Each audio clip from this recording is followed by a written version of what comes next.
The hidden truth about Mosheh. Charles Darwin believed that humans evolved in Africa and that the root of the human tree was very deeply ingrained there. And in 1962, our roots were shown to be definitively in Africa. Geneticists are able to identify certain genetic sequences or markers in each of us and cross-reference it with a number of ever-growing international databases. Where there's a match, there's likely a common ancestor, and genetically speaking, all markers point to Africa. With the mapping of the human genome in 2003, combined with thousands of people around the world submitting their DNA for testing, there's now mounting physical proof that we all started in Africa before migrating around the world.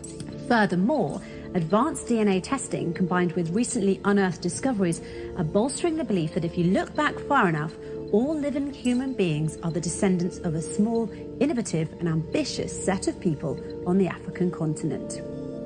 And now scientists are searching for our ancestors in the Afar Desert of Ethiopia, which coincidentally happens to be the lowest point in Ethiopia, the lowest in Africa, and the lowest point on the planet. An Amharic mountain in Ethiopia, or even about the location of the mountain of Senyin that has for years been wrongly translated as the mountain of Sinai in Egypt, and that we just recently discovered thanks to satellite mapping. In short, he could not have known. So where is this mysterious mountain that turns out to be of great significance? The mountain of Senyin is in an Amharic town which is not even known by most Ethiopians. It's now called Choke Mountain and can be found in the Ethiopian highlands, located in the Amhara National Regional State, East Gojam Zone, northwest of the town of Devre Marcos. Line of inquiry in this programme starts with Misr, the cradle of civilization and the land of mysteries, the land where the story of Moses and Pharaoh took place. In fact, the story of Moses and Pharaoh is one of the most repeated stories in the Quran, if not the most. According to the Quran, this story takes place in Misr. The Quran narrates what Pharaoh said, "Don't I own Misr and these rivers that are running from beneath?" Moses also addresses the Israelites and says, "Descend to Misr." Where exactly is Misr that is being referred to in the Quran, and what are its borders? Is it the current Egypt that we know now, with borders from Alexandria in the north to Aswan in the south? Well, the short answer to this question is no. This is actually not what the Quran refers to as the land of Misr, and this is certainly not its borders. Misr means the Nile Valley. Its borders are not just from Alexandria to Aswan. Misr extends from the Mediterranean Sea all the way down to Ethiopia, or the Abyssinian highlands from where the River Nile originates. These countries along this line have always been, across history, one country ruled by one king. Ancient Egyptians, Persians, Ptolemies, Romans, also the Muslim conquests, Rashidi, Umayyads, Abbasi, Fatimiyyan and Ottoman kingdoms ruled Misr as one country. These recently imposed borderlines that divided Misr to Egypt and Sudan were in place only in 1899 upon instructions from the British colony who were there at the time. This was the first and most dangerous formal division for Misr into a northern country named Egypt and a southern country named Sudan. The word Misr was mentioned 5 times in the Quran, where it came in 2 different forms. The first without nonation, meaning the homeland where Egyptians used to live. And said this who had brought him from Misr, "Don't I have the reign of Misr? You shall enter Misr." Also in another form with nonation, "You shall descend to Misran," meaning the civilized city. The reference to this civilized land, or the civilization of the Nile Valley as mentioned in the Quran, refers to the land of Egypt, Sudan, up until the Abyssinian highlands, not just Egypt. So let's try to connect the dots here. If the Valley of the Nile, or Misr, that is mentioned in the Quran covers all this land long before the British conquest and its border definition in 1899, then where exactly in Misr has been the location of Moses and the Pharaoh's story? Has it been in the north of Misr towards today's Egypt, as was taught to us in the history books, or towards the south, currently known as Sudan? The Quran identifies the geographic location of the interactions between Moses and Pharaoh with extreme specificity, leaving no room for doubt. In fact, the Quran mentions 5 descriptions in its narration of Moses and Pharaoh's story: the western side, Yam, Madyan, Turwa and the Tor. The western side, the first location identified by the Quran, is where Moses learned from God that the confrontation with Pharaoh and his army is over. He also learned the timing of his escape with the Israelites from the tyranny of the Pharaoh. This specific location is identified as the western side of Mecca because God said to Prophet Muhammad, And you weren't, O Muhammad, by the western side as we handled the situation with Moses, and you weren't one of the witnesses. Prophet Muhammad lived in Mecca at the time, and the western side of Mecca is northern Sudan. If anything, this tells us that the story of Moses and Pharaoh took place in what we now know as northern Sudan, or to be precise, in the southern part of Misr before the 1899 borders. By the way, it's worth noting here that back then there was not the land that is now called North Sudan. It was known as the Nubian Kingdom of Kush. Hence, you can confidently say that Misr was in Egypt, Lower Misr, in addition to Kush, Upper Misr, until now the Abyssinian highlands. This part makes sense because in the Hebrew Bible the name of the place Mosheh ran was Mitzrayim. To understand, most places back at that time was named after their leaders. And Mitzrayim was no different. Mitzrayim was the son of Cham and the sons of Cham, Cush, and Mitzrayim, and Put, and Canaan. BERE'SHIYTH, Genesis 10:6 Cepher. In the Jewish Mishnah, Cham is described as black like a raven in the Mishnah. Pirke de Rabbi Eliezer 24. Pirke de Rabbi Eliezer, trans. And annotated by Rabbi Gerald Friedlander, London, 1916. Chapter 24. Nimrod in the Tower of Babel, 28b. Noah brought his sons and his grandsons, and he blessed them with their several settlements, and he gave them as an inheritance all the earth. He especially blessed Shem and his sons, making them dark but comely, and he gave them the habitable earth. He blessed Ham and his sons, making them dark like the raven, and he gave them as an inheritance the coast of the sea. There is only one people who are dark as a raven. So the land of Mitz was the Cush Africa. Also, this is why the book of JASHER was removed by guess who? The Roman Catholic Church. Cush was the home of people of dark skin called the Cushites, who built a strong civilization economically, politically, and spiritually. In fact, the people of Cush built around 300 pyramids compared to the 60 pyramids built in Lower Misr, Egypt. There were always disputes between Upper and Lower Misr about who would rule Misr as a whole, and indeed the Nubian Kush or Upper Misr succeeded sometimes in ruling Misr as a whole. Eventually, the Lower Misr, Egypt, succeeded afterwards to control the reign of Misr as a whole, and since the story of Moses and the Pharaoh took place in the current north of Sudan, or in a more accurate description, at the southern part of Misr before the border division took place in 1899. This then means that the story of Moses and the Pharaoh took place in the land of Cush or in the Upper Misr region, and that the Pharaoh that was referred to in the Quran is a proper noun for one of the kings of Cush or Upper Misr that is currently north of Sudan, and not Ramses II, the king of Lower Misr, Egypt, as narrated in some history books. In the Quran, Pharaoh says, "Aren't I the ruler of Misr, and these rivers are running beneath me, can't you see?" If we refer here to Egypt, Lower Misr, as we know it today, it is only one river, the Nile. Nevertheless, the Quran is referring to Upper Misr, which has many rivers. This again implies that the story of Moses and Pharaoh took place in Upper Misr or northern Sudan. The river Al-Yam, the second location mentioned in Moses and Pharaoh's story, refers to where Pharaoh sunk with his army. Another reference to Al-Yam is where Moses' mother sent him afloat in a basket when God ordered her to do so to save him from the soldiers of the Pharaoh. At the beginning of Surat Taha, God says to Moses' mother, "And put him in the coffin and throw him in Al-Yam," referring her to the river. In the same chapter, towards the end of the story of Moses and Pharaoh, God says, "And the Pharaoh and his soldiers followed them, and they've seen from Al-Yam what they've seen." So while we agree that Moses at the beginning of the story was thrown in Al-Yam and the Pharaoh at the end of the story sunk in Al-Yam, we associate two meanings to Al-Yam. We claim that the first Al-Yam is the River Nile and contradict ourselves by saying that the second Al-Yam refers to the Red Sea, where the Pharaoh and his army supposedly met their fate. Wrong. Both instances refer to the river where Moses was left as a child and the place where the Pharaoh and his army sunk beneath the waters. It's clear that Al-Yam in the Quran refers to the same location, which is the River Nile, specifically the part of the Nile in northern Sudan. In fact, the word yam linguistically means water as a source of life and food, and it was used to refer to the Nile Valley in this region, starting from the 4th cataract to the 6th cataract. This area, Yam, is one of the most fertile areas in the Nile Valley and is now called Shendi Branch, where the Nile starts to become wider and with lower fertile banks.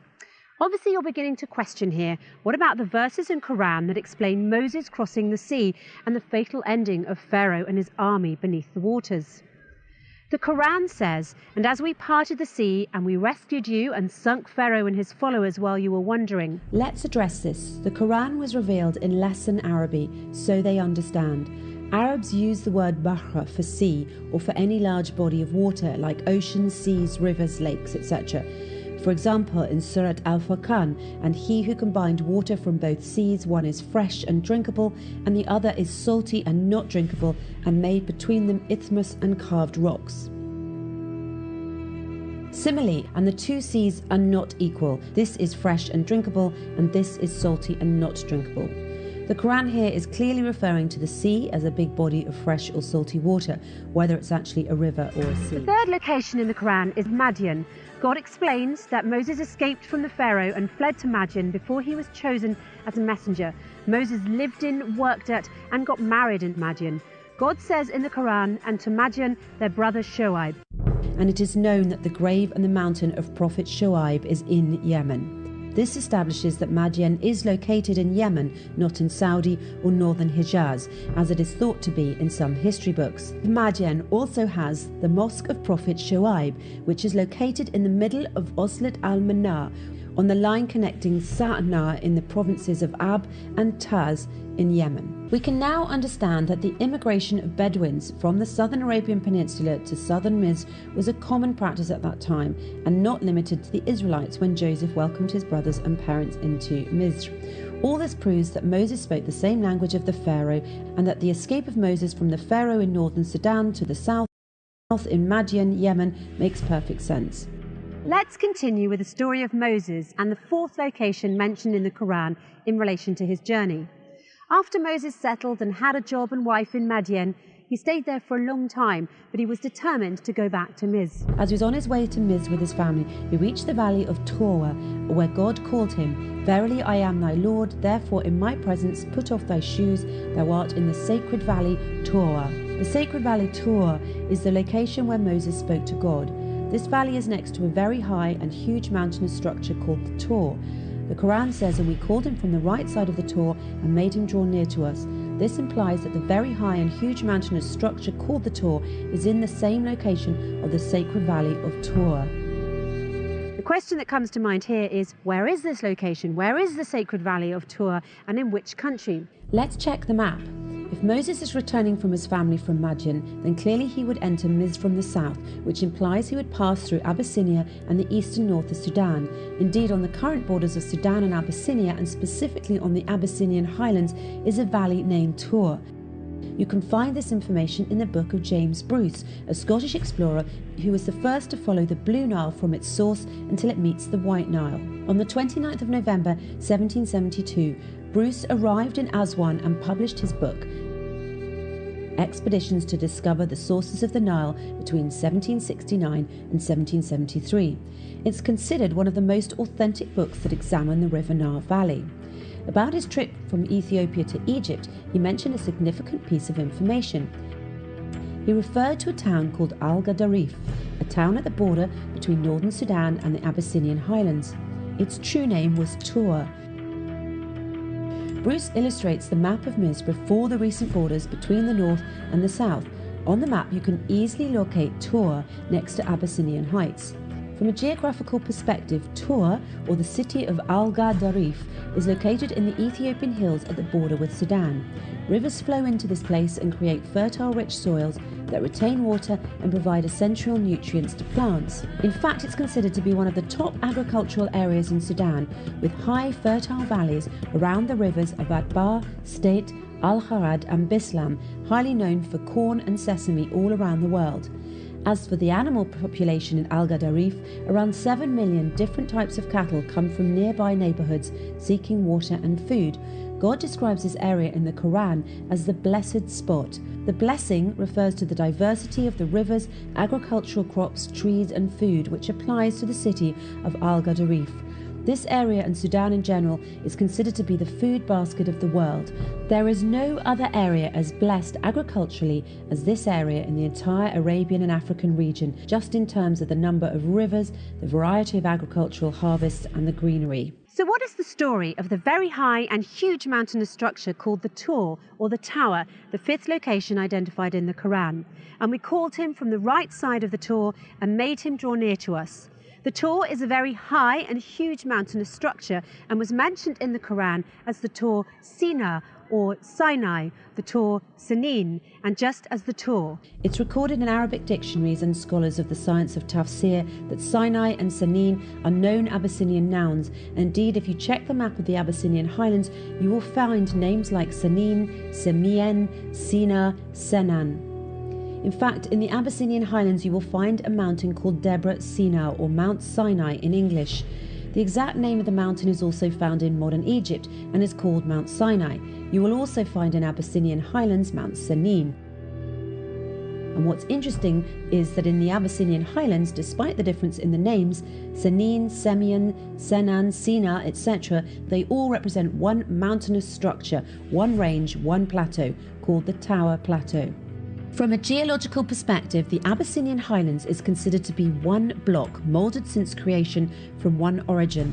This range is called the Abyssinian Tower, also referred to as the African Tower, because it is the biggest group of mountains with a height that extends in one chain in Africa for a very long distance, 519,278 kilometers squared. That's why Ethiopia is sometimes referred to as a tower.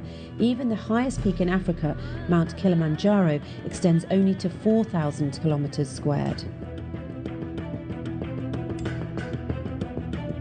The Abyssinian Heights has been referred to as the African Plateau or the African Roof, with different heights exceeding 4,000 meters to a maximum of 4,500 meters.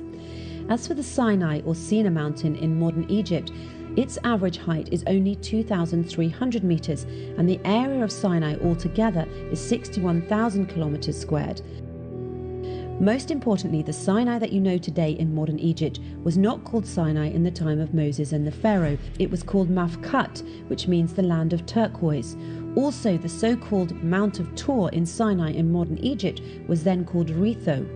There is no single evidence of the usage of the name Sanin or Sina for any of the mountains in the turquoise land that was later named Sinai or Sina. The Quran has to refer to known nouns with the real names as they were used at the time, and there is no mention of Mafkat or Retho in Moses' story.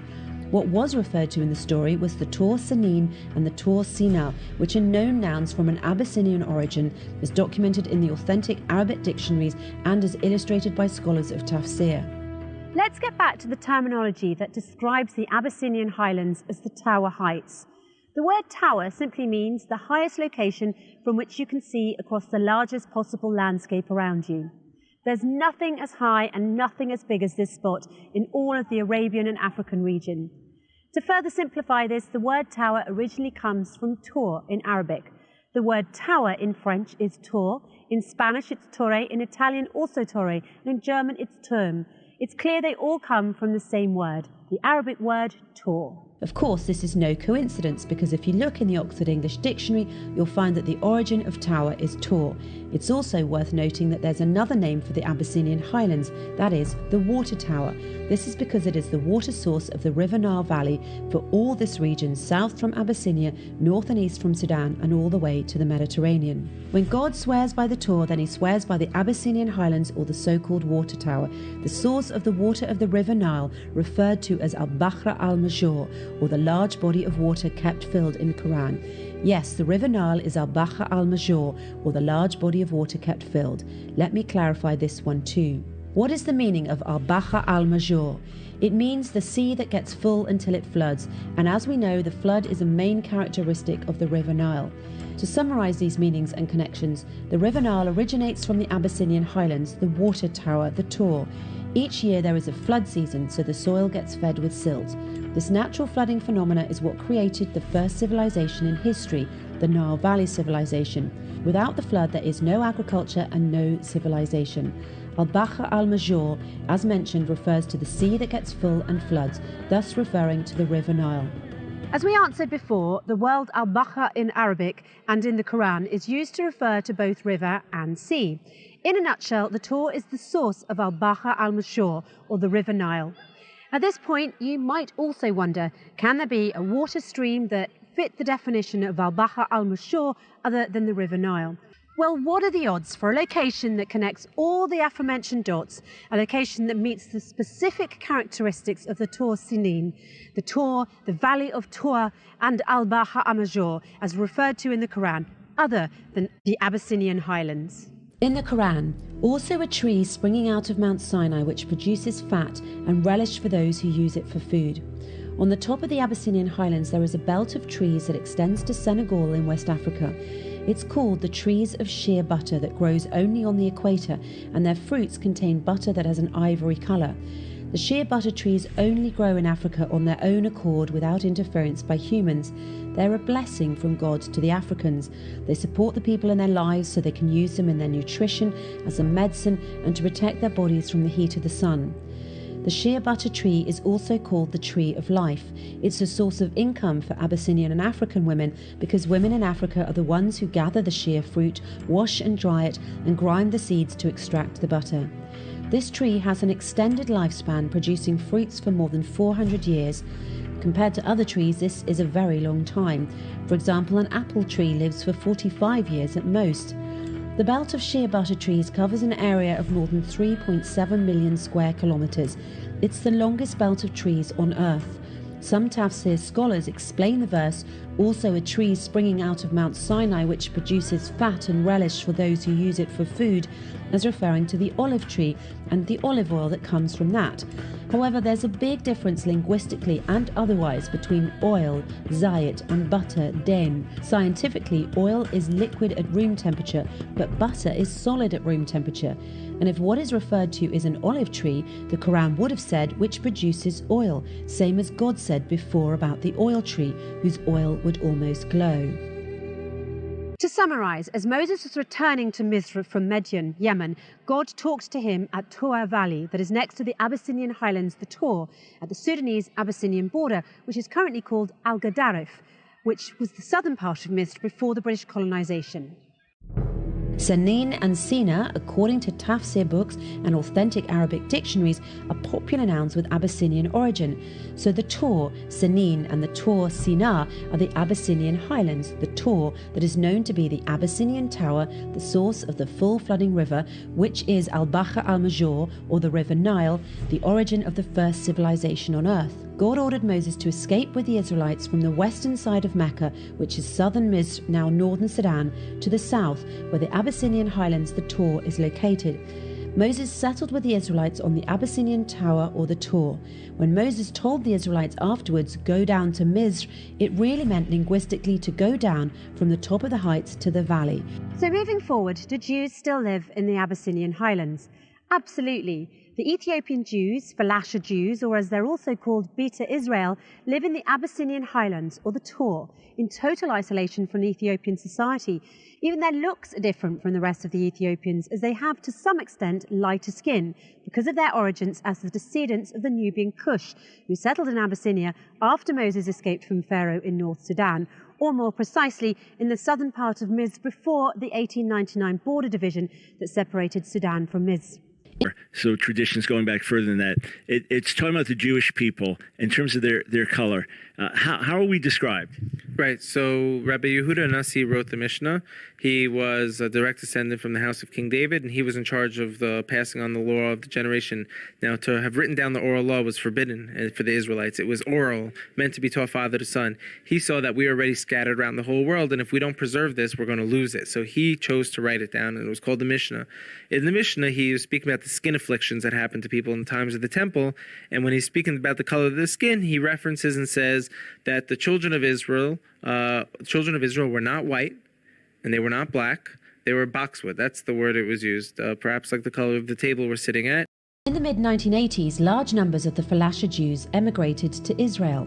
They have their own synagogues and they live on the borders of the Arab and Muslim neighborhoods, separating them from the rest of the Jews. Falasha in the Ethiopian language means to emigrate, and it's clear from this name that these Jews are the ones who arrived to Abyssinian highlands, the Tor, as a result of their immigration with Moses escaping from the Pharaoh. One of the main things that differentiate Falasha Jews from other Jews is that they don't believe the Talmud, and they only believe in the first 5 books from the Old Testament, which are preserved in their Ge'ez language, which is a South Arabian language. The Falasha Jews do not believe in Talmud, as they believe it's fabricated, thus protecting the origins of Judaism from deviation. The Falasha believe in the God of the Israelites, who has chosen them over the rest of humanity. They believe in the 10 Commandments and pay significant attention to the rules of purity, which are pretty strict. For example, the purification of women after menstruation, which follows quite a complicated process. One of the most important means of worship for Jewish Falasha are prayers, and they perform these prayers in a synagogue called Masjid. The Falasha do not enter the Masjid with their shoes, similar to Muslims, a practice that is not followed by other sects of Jews or Christians. Their hymns are in the Ge'ez language, not in Hebrew, and they pray 3 times a day, after sunrise, midday, and after sunset. At that time that the war and the siege were against Cush, Mosheh fled from Mitzrayim from Pharaoh, who sought to kill him for having slain the Mitzri. YASHAR, JASHER, 72:21 Cepher. At that time that the war and the siege were against Cush, Mosheh fled from Mitzrayim from Pharaoh, who sought to kill him for having slain the Mitzri. And Mosheh was 18 years old when he fled from Mitzrayim from the presence of Pharaoh, and he fled and escaped to the camp of Kikianus, which at that time was besieging Cush. And Mosheh was 9 years in the camp of Kikianus king of Cush, all the time that they were besieging Cush, and Mosheh went out and came in with them. And the king and princes and all the fighting men loved Mosheh, for he was great and worthy, his stature was like a noble lion, his face was like the sun, and his strength was like that of a lion, and he was counselor to the king. And at the end of 9 years, Kikianus was seized with a mortal disease, and his illness prevailed over him, and he died on the 7th day. So his servants embalmed him and carried him and buried him opposite the city gate to the north of the land of Mitzrayim. YASHAR, JASHER, 72:21-26 Cepher. And they built over him an elegant, strong, and high building, and they placed great stones below. And the king's scribes engraved upon those stones all the might of their king Kikianus, and all his battles which he had fought, behold, they are written there at this day. Now after the death of Kikianus king of Cush, it grieved his men and troops greatly on account of the war. So they said one to the other, Give us counsel what we are to do at this time, as we have resided in the wilderness 9 years away from our homes. If we say we will fight against the city, many of us will fall wounded or killed, and if we remain here in the siege, we shall also die. For now all the kings of Aram and of the children of the east will hear that our king is dead, and they will attack us suddenly in a hostile manner, and they will fight against us and leave no remnant of us. YASHAR, JASHER, 72:27-32 Cepher. Now therefore let us go and make a king over us, and let us remain in the siege until the city is delivered up to us. And they wished to choose on that day a man for king from the army of Kikianus, and they found no object of their choice like Mosheh to reign over them. And they hastened and stripped off each man his garments and cast them upon the ground, and they made a great heap and placed Mosheh thereon. And they rose up and blew with trumpets and called out before him, and said, May the king live, may the king live. And all the people and nobles swore unto him to give him for a woman Adonihu the queen, the Cushite, woman of Kikianus, and they made Mosheh king over them on that day. And all the people of Cush issued a proclamation on that day, saying, Every man must give something to Mosheh of what is in his possession. YASHAR, JASHER, 72:33-38 Cepher. And they spread out a sheet upon the heap, and every man cast into it something of what he had, one a gold earring and the other a coin. Also of onyx stones, bdellium, pearls, and marble did the children of Cush cast unto Mosheh upon the heap, also silver and gold in great abundance. And Mosheh took all the silver and gold, all the vessels, and the bdellium and onyx stones, which all the children of Cush had given to him, and he placed them amongst his treasures. And Mosheh reigned over the children of Cush on that day, in the place of Kikianus king of Cush. YASHAR, JASHER, 72:39-42 Cepher. I in the 55th year of the reign of Pharaoh king of Mitzrayim, that is in the 157th year of Yasharel going down into Mitzrayim, reigned Mosheh in Cush. Mosheh was 27 years old when he began to reign over Cush, and 40 years did he reign. And Ahiah granted Mosheh favor and grace in the eyes of all the children of Cush, and the children of Cush loved him exceedingly, so Mosheh was favored by Ahiah and by men. And in the 7th day of his reign, all the children of Cush assembled and came before Mosheh and bowed down to him to the ground. And all the children spoke together in the presence of the king, saying, Give us counsel that we may see what is to be done to this city. For it is now 9 years that we have been besieging round about the city, and have not seen our children and our women. YASHAR, JASHER, 73:1-6 Cepher. So the king answered them, saying, If you will hearken to my voice in all that I shall command you, then will Ahiah give the city into our hands, and we shall subdue it. For if we fight with them as in the former battle which we had with them before the death of Kikianus, many of us will fall down wounded as before. Now therefore behold, here is counsel for you in this matter. If you will hearken to my voice, then will the city be delivered into our hands. So all the forces answered the king, saying, All that our Adonai shall command, that will we do. And Mosheh said unto them, Pass through and proclaim a voice in the whole camp unto all the people, saying, Thus says the king, Go into the forest and bring with you of the young ones of the stork, each man a young one in his hand. YASHAR, JASHER, 73:7-12 Cepher. So all the children of Cush went each to his home, to his woman and children, and to all belonging to him. And Bil'am the magician, when he saw that the city was taken, he opened the gate, and he and his 2 sons and 8 brothers fled and returned to Mitzrayim to Pharaoh king of Mitzrayim. They are the sorcerers and magicians who are mentioned in the Cepher of the Torah, standing against Mosheh when Ahiah brought the plagues upon Mitzrayim. So Mosheh took the city by his wisdom, and the children of Cush placed him on the throne instead of Kikianus king of Cush. And they placed the royal crown upon his head, and they gave him for a woman Adonyahu the Cushite queen, woman of Kikianus. And Mosheh feared Ahiah Elohim of his fathers, so that he came not to her, nor did he turn his eyes to her. YASHAR, JASHER, 73:27-32 Cepher. For Mosheh remembered how Abraham had made his servant Eliezer swear, saying unto him, You shall not take a woman from the daughters of Canaan for my son Yitzchak. Also what Yitzchak did when Yaakov had fled from his brother, when he commanded him, saying, You shall not take a woman from the daughters of Canaan, nor make alliance with any of the children of Cham. For Ahiah Eloheinu gave Cham the son of Noach, and his children and all his seed, as slaves to the children of Shem and to the children of Japheth, and unto their seed after them for slaves, forever. Therefore Mosheh turned not his heart nor his eyes to the woman of Kikianus all the days that he reigned over Cush. And Mosheh feared Ahiah Elohiu all his life, and Mosheh walked before Ahiah in truth, with all his heart and soul. He turned not from the right way all the days of his life. He declined not from the way either to the right or to the left, in which Abraham, Yitzchak, and Yaakov had walked. And Mosheh strengthened himself in the kingdom of the children of Cush, and he guided the children of Cush with his usual wisdom, and Mosheh prospered in his kingdom. YASHAR, JASHER, 73:33-38 Cepher. In the end of years died Shaul king of Edom, and Baal-Chanan the son of Akbir reigned in his place. In the 16th year of the reign of Mosheh over Cush, Baal-Chanan the son of Akbir reigned in the land of Edom over all the children of Edom for 38 years.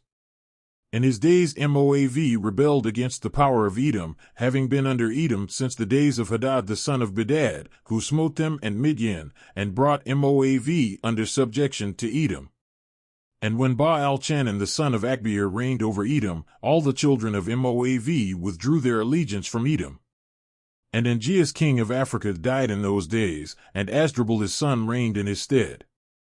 And in those days died Ians king of the children of Kittim, and they buried him in his temple which he had built for himself in the plain of Canopia for a residence, and Latinus reigned in his stead. YASHAR, JASHER, 74:1-6 Cepher. Just to let it be known I don't believe in the spiritual things of the Quran, nor do I believe in what's all written in the Mishnah. But I do believe in historical facts and places in both of these books.